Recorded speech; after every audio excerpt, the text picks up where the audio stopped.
2024 అనేది golden year అవ్వాలి. ప్రజలందరూ ఒక పక్కనే ఉండాలి. అది తెలుగుదేశం పార్టీ, జనసేన అయ్యి ఉండాలి. అది వాస్తవా కాదనేది మీరు గ్రహించండి. వాస్తవం డెఫినెట్లీ చేశాం కాబట్టి వాళ్ళ ఇప్పుడు మాకేం అక్కర్లేదు, మాకు డ్రైనేజ్ లేదు. అవును, రోడ్ వేసింది కాదు కాదు, రోడ్ వేసింది బుద్ధి గారి టైంలోనే. అవునా కాదు, ఇప్పుడు ఇంకా మిగతా వేశారు. కానీ ఈ ప్రభుత్వం వచ్చాక మొత్తం అయిపోయిందమ్మా. తీసేండా, చాలా థ్యాంక్స్ అమ్మా. నాకు శ్రమ లేక సార్ కాదు. ఓకేనా, రావాలా, మార్పు రావాలా. ఈ దొడ్డ ఇబ్బంది అంతా ఇంత కాదు, అదే ఆయన తప్పనిసరిగా మరి అందరూ కూడా ఒక గుణపాఠం చెప్పాలనేది. ఇటువంటి పరిపాలన ఇంకొకరు చేయకూడదు అని.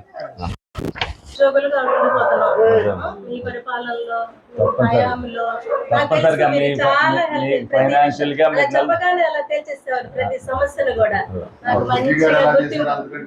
తప్పనిసరిగా ప్రతి ఇంటికి వచ్చి చెప్పేది బాధ్యతను గుర్చేయడానికే మీ అందరూ సహకరించాలి. తప్పనిసరిగా తెలుగుదేశం పార్టీ సైకిల్ గుర్తుగా మీరు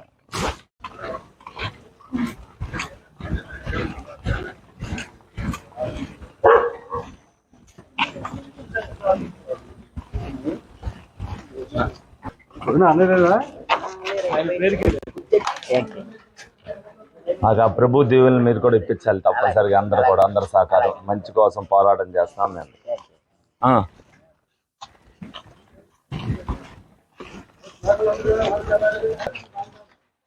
అందరి సహకారం, పార్టీలకు అతీతంగా తప్ప తెలుగుదేశం పార్టీ, జనసేనకి వేయాల్సిన బాధ్యత మీ అందరి మీద ఉంది.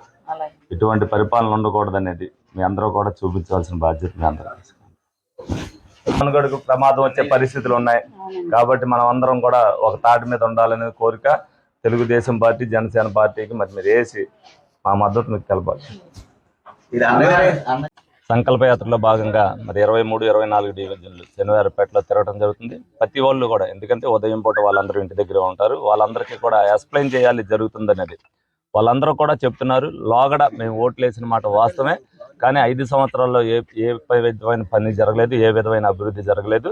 ఇక దాని గురించి చెప్పనవసరం లేదు. మేము ఎట్టి పరిస్థితుల్లో కూడా తెలుగుదేశం, జనసేన కూటమిని మేము గెలిపించుకుంటామని చెప్తున్నారు. ఎందుకంటే వాళ్ళలో చైతన్యం రావాలనే ఉద్దేశంతోనే మేము ప్రతి ఇంటికి కూడా వెళ్ళి చెప్పడం జరుగుతుంది. ఎందుకంటే వాళ్ళ అభివృద్ధి గురించి చెప్పుకోకుండా ఎప్పుడూ కూడా వాళ్ళు ఏదో 13,000 ఇచ్చాం, 18,000 అనేది ఏది చెప్పుకున్నారు. ప్రజలందరూ కూడా అభివృద్ధి ఎందుకు జరగలేదనేది ప్రశ్నిస్తున్నారు. డబ్బు అనేది ఎవరైనా ఇస్తాం, అదేనేది మా డబ్బు మాకు ఇచ్చే పెద్ద ఇబ్బంది ఏమి కాదు. అది కాదు కావాల్సింది, ప్రజలకు కావాల్సిన సౌకర్యాలు కానీ, ప్రజలకు అందుబాటులో ఉండటం కానీ ఈ 5 సంవత్సరాల్లో ఏమి జరగలేదని వాళ్ళందరూ కూడా చెప్తున్నారు. ఏదైతే ఒక రాష్ట్ర అభివృద్ధి కోసం పవన్ కళ్యాణ్ గారు, చంద్రబాబు నాయుడు గారు రోజు కూడా మీటింగుల ద్వారా చెప్తున్నారు, మన రాష్ట్రం బాగుండాలి, యువత భవిష్యత్తు బాగుండాలి, మన భవిష్యత్తు బాగుండాలి అని అంటే రాష్ట్రానికి జనసేన, తెలుగుదేశం పార్టీ కూటమి కావాలని చెప్పి వాళ్ళందరూ కూడా ఏదైతే నిర్ణయిస్తున్నారు, ప్రజలందరూ కూడా దానికి సహకరించడానికి ముందుగా ఉన్నారు.